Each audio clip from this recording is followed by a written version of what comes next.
ইরানি Israel হামলা পাল্টা হামলার মধ্যেই ইসরায়েলকে যেন ভরসা দিল আমেরিকা। ইসরায়েলকে আরও $1 বিলিয়ন অস্ত্র বিক্রির বিষয়ে সিদ্ধান্ত নিয়েছে জো বাইডেনের সরকার। এসব অস্ত্রেই গাজায় হাজার হাজার নিরীহ মানুষকে হত্যা করেছে ইসরায়েল। মার্কিন অস্ত্রের জোরেই ইরান বা মধ্যপ্রাচ্যের যে কোনো স্থাপনায় হামলা চালানোর সাহস দেখায় তেল আবিব।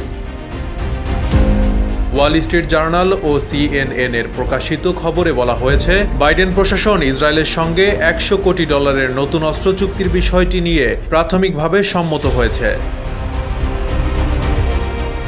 এ সংক্রান্ত প্রস্তাব চূড়ান্ত অনুমোদনের জন্য পাঠানো হয়েছে মার্কিন কংগ্রেসে। ওই অস্ত্র চুক্তি অনুযায়ী পেন্টাগনের কাছ থেকে কামান এবং ট্যাঙ্কের জন্য গোলা ও মর্টারের শেল পাবে ইসরায়েলি সৈন্যরা।